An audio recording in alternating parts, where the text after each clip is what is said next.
Viva Voz, com Vera Magalhães.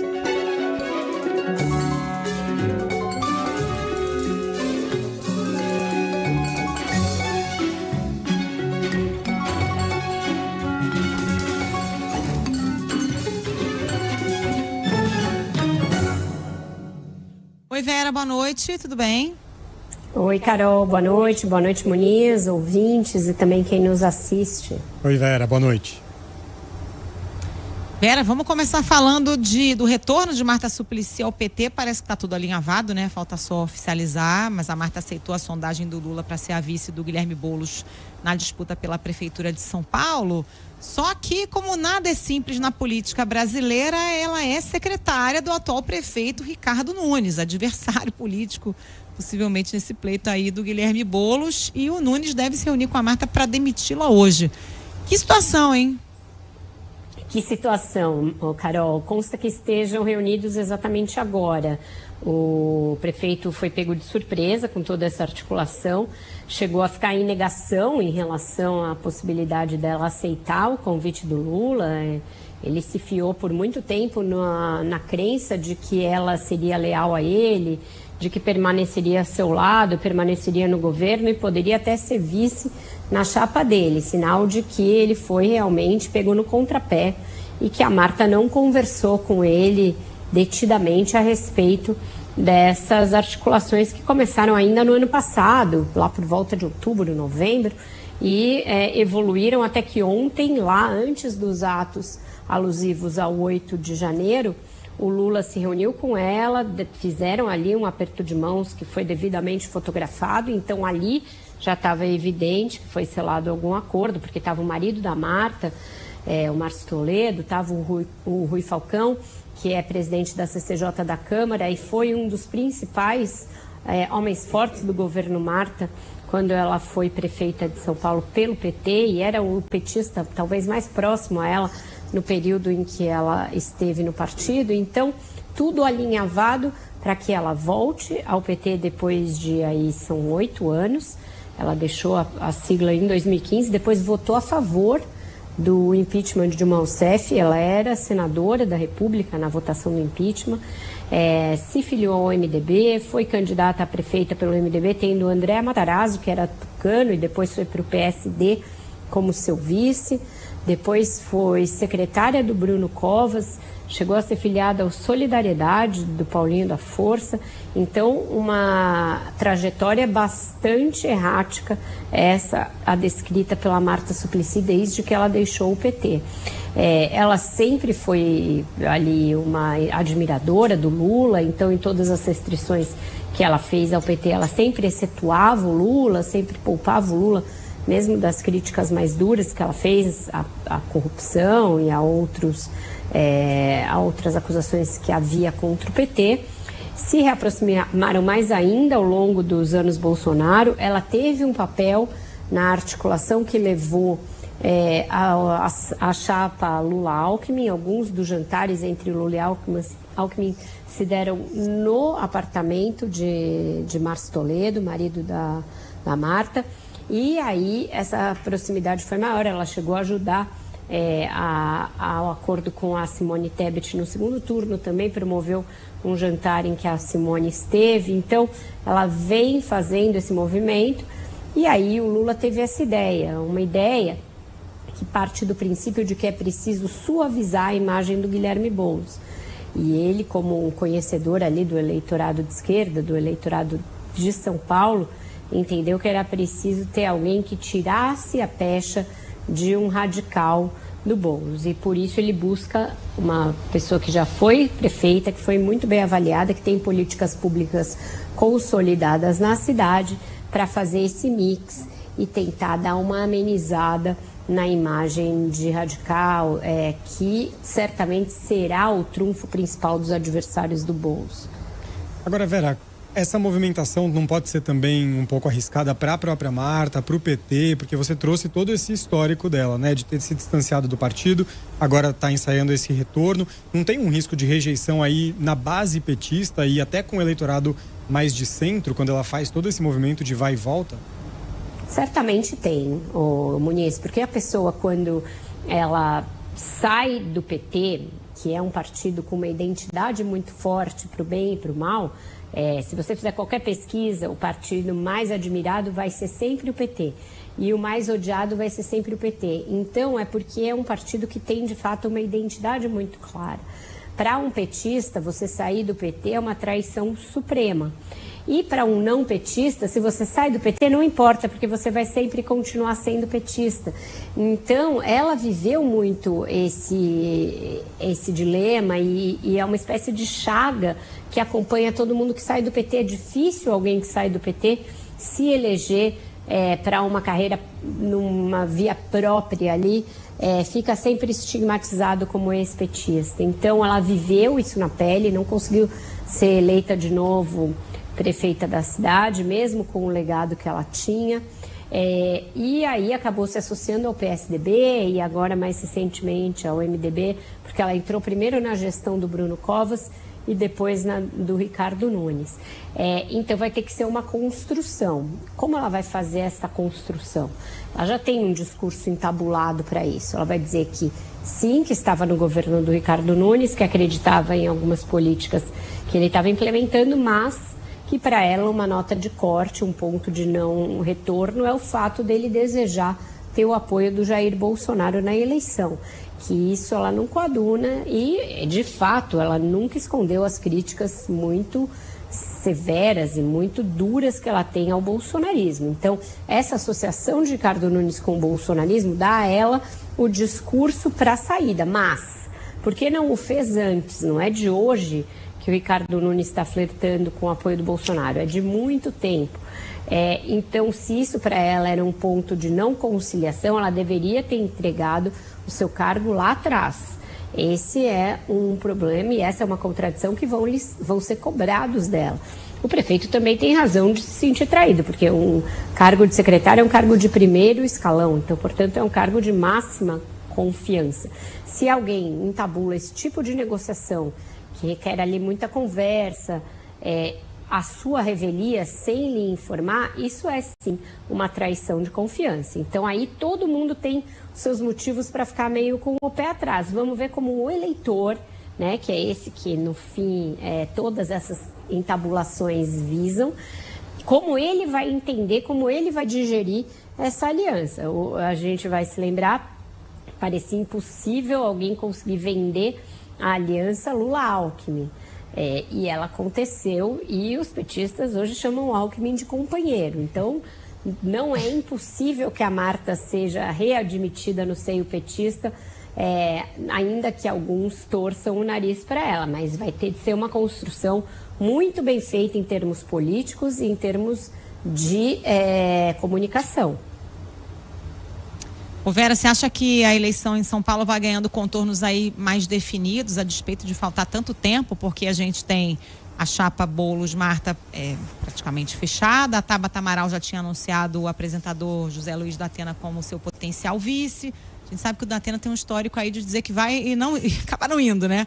Mas tem muita água para passar embaixo dessa ponte aí, ou a gente já tem um cenário mais definido? Eu acho que tem. Uma das razões é essa. Ele já ameaçou entrar na política em ocasiões anteriores e sempre recuou. Então, a gente vê que quando ele tem de decidir entre o ingresso na política e a manutenção dos contratos ali nos programas, da sua carreira como apresentador, ele tem sempre optado pelo segundo caminho. E mesmo nesses flertes com a política, ele já foi para a esquerda, já foi para a direita, já foi para todos os lados. Então, nesse aspecto, eu não acho que tenha nada cravado. Da mesma maneira, Carol, tem uma dúvida sobre se o Ricardo Salles vai ser candidato ou não. O Bolsonaro fica flertando com essa possibilidade de lançar um candidato próprio e endurecendo o jogo na negociação para o apoio ao prefeito Ricardo Nunes, que é a ideia que o presidente do partido dele, o Valdemar Costa Neto, acalenta, que ele quer que o PL esteja na chapa de reeleição do Nunes. Isso é mais fácil para eleger vereadores, tem todo já um esquema traçado aí, tem cargos que o PL ocupa. Então, isso também não está definido. Mesmo essa chapa Boulos e Marta vai ter de ser muito bem negociada, né? Não nos esqueçamos que O Boulos foi o adversário já do Bruno Covas na última eleição, era ele próprio, e a Marta estava do outro lado. A vice do Boulos na ocasião era uma outra ex-prefeita, ex-petista, que era a Luísa Erundina. Então, isso também tem que ser conversado para que ele não fique com uma cara desconfortável nos palanques. Na entrevista que ele deu hoje, num evento do PDT, que anunciou apoio à sua candidatura, me pareceu alguém desconfortável, que ainda não está ali muito a favor, convencido dessa chapa e que recebeu um prato pronto do Lula. Tudo bem que um prato pronto do Lula é um prato ali, um PF meio sofisticado que a pessoa costuma aceitar, porque é alguém que já passou por muita eleição e sabe mais ou menos como a banda toca. E além do que, o acordo deles pressupõe que a vice seja do PT. Então o PT tem essa prerrogativa de escolher o vice. Mas também vai ter de passar por uma conversa com o Boulos para acertar, até para eles verem se o santo bate, né? São duas personalidades bastante fortes, a da Marta e a do Boulos. Bom, o presidente Lula está envolvido nessa negociação com o olho aí na disputa municipal, mas também tem que cuidar ali daquela indicação para o Ministério da Justiça, né? Ele está tendo que mexer ali os pauzinhos para convencer o ex-ministro do STF, Ricardo Lewandowski, a aceitar essa pasta. Essa é uma tarefa mais fácil, será, Vera? Olha, o Lula tá meio encantador de serpentes, né, nessa virada de ano, porque ele tá tendo umas ideias que certamente são ideias dele, coisas ali que ele fica pensando. O Lewandowski, quando se aposentou do Supremo, certamente não tinha em mente a ideia de ser ministro da Justiça, né? Ele pensou, agora eu vou ganhar dinheiro na iniciativa privada. Assim como a Marta talvez não tivesse pensado na possibilidade de voltar como vice à prefeitura que ela já ocupou como titular e vice do Boulos. Então, são coisas que o Lula olha o cenário, pensa em nomes e vai lá buscar. Ele fez isso com a indicação do José Múcio à defesa, por exemplo. O Múcio estava em casa, cuidando de neto. Ele viu o terreno minado, que era a questão com os militares, e pensou, quem tem o perfil? Me parece ser assim, o Lula com um banco de dados de perfis que ele vai acionando a depender do que ele precisa. Essa sucessão no Ministério da Justiça não é algo trivial também, porque o Dino sai tendo o seu cargo cobiçado pelo PT, que também pensava em uma cisão da pasta em duas. Então, quem era que tinha autoridade suficiente para manter o Ministério da Justiça unido e manter o controle da PF e evitar que virasse uma baita de uma disputa política entre PT e PSB, por exemplo. Aí ele busca um nome de fora da política, que já passou pelo sistema de justiça. A gente sabe que a relação com o Supremo tem sido uma das coisas que o Planalto tem cuidado muito. É quase como se o Supremo substituísse o Congresso em alguns momentos em termos de governabilidade. Então esse canal aberto com o Supremo é algo importante. E o Lewandowski é alguém que tem uma relação pessoal muito próxima com o Lula, com a família do Lula e etc. Então casa muito com essa ideia que ele tem. E aí ele se lança num projeto de convencer o Ricardo Lewandowski a abrir mão de uma boa perspectiva de ganhos no mercado privado para ficar mais um tempo ali no serviço público e numa coisa bem menos confortável do que ser ministro do Supremo, porque ser ministro do Supremo é algo quase como você morrer sem ir para o céu sem morrer. Você tem ali vitalicidade, né? Todo mundo te respeita. Ministro da Justiça é uma bucha, tendo que comandar a Polícia Federal e tudo mais. Então, essa resposta virá até o fim da semana, pelo que eu ouço aí de todo mundo. Mas o Lula ele tem êxito normalmente nesses convencimentos complicados. Ele não conseguiu com o Josué Gomes da Fiesp, que ele tentou levar para o Ministério do Desenvolvimento Econômico. Essa ele ficou no vácuo ali, o cara disse um não para ele, mas os demais que ele jogou um chaveco e tentou coisas impossíveis, Geraldo Alckmin, Marta Suplicy, a gente vê que ele está levando todo mundo. Vera, essa carta branca aí que o Lewandowski quer para montar a equipe inclui também mudança no comando da Polícia Federal, porque hoje o diretor-geral da PF, Andrei Rodrigues, deu entrevista para a gente aqui no Jornal da CBN e já fazendo planos para a continuidade da sua gestão, mexendo ali seus pauzinhos, né? Era uma entrevista, diga ao povo que fico, né? Não importa qualquer que seja o ministro. Eu achei impressionante o tom dessa entrevista, porque ele vai dizendo as coisas que ele vai fazer nesse mês, no mês que vem, no primeiro trimestre, no primeiro semestre. Então ele já tem a agenda cheia. Ele não pode ser demitido agora, porque ele já tem muita coisa para fazer. Então, para mim, está evidente. É isso, está evidente que ele está em campanha para permanecer, assim como o Ricardo Capelli também fez uma campanha muito ostensiva para ser confirmado como ministro e pelo que as coisas vão mostrando, não deverá ser bem sucedido. A apuração que eu tenho é que o Capelli, tendo justamente ficado muito ali próximo de ser ministro, tendo sido interventor na segurança de Brasília, etc., não se sentiria confortável para continuar como número 2 de nenhum outro ministro que não fosse o Flávio Dino, que foi quem o trouxe. Ele foi secretário do Dino lá no Maranhão e veio com ele. Então, o que eu ouço é que o mais provável é que o Capelli não permaneça caso haja um outro ministro. A não ser que o Lula peça, e aí peça muito e tal.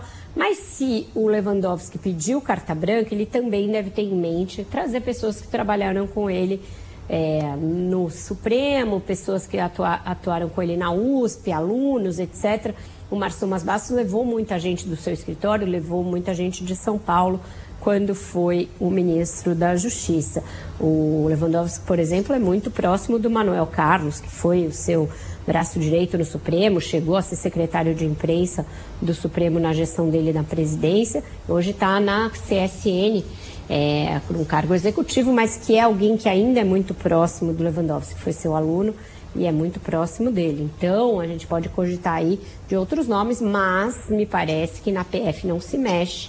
Me parece que o Andrei tem a confiança do Lula e mais, ele costurou uma ótima relação com os ministros do Supremo, sobretudo com Alexandre de Moraes, que tem sido um padrinho importante de indicações, e tem esses inquéritos todos que ele fez questão de listar, Marielle, 8 de janeiro, Joias Sauditas, que são inquéritos delicados, dos quais ele já tem a memória completa e que ele está anunciando resoluções iminentes. Então eu imagino que ele permaneça no cargo.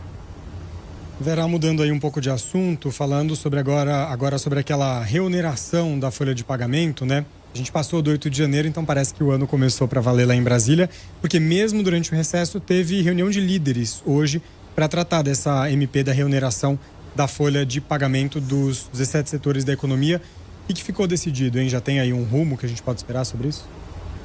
Não ficou nada decidido. O Muniz, eu acho que eu noticiei em primeira mão, não vi ninguém dar antes, a coisa de que a reunião não tinha dado em nada e que o Pacheco antes iria se encontrar com o Lula e o Haddad para decidir o que se faz, se ele devolve ou não a MP, se o Lula envia de novo a MP com menos itens, com alterações no texto, ou se eles transformam a medida provisória num projeto de lei com urgência constitucional. Então, essas são algumas das opções postas na mesa. O Pacheco evitou devolver numa tacada só para não criar um clima de beligerância com o Planalto. Depois ali do ato de congraçamento que houve no 8 de janeiro. Então, essas reuniões deverão ditar o que vai acontecer com a MP. Ela não foi nada bem recebida, nenhuma das duas casas. Ela trata de um assunto sobre o qual o Congresso deliberou 2 vezes e no sentido contrário. Então, ela não deverá ter vida fácil. Ainda que ela seja transformada em projeto de lei e seja votada, ela vai ser muito alterada. E a tendência do Congresso é manter a desoneração. A MP vale a partir de abril, então tem um prazo ali para essas coisas serem decididas e votadas, mas nesse capítulo a vida do Haddad não vai ser fácil. Não vai ser fácil ele restabelecer essa cobrança, porque tem uma resistência muito grande de muitos setores da economia e do Congresso Nacional.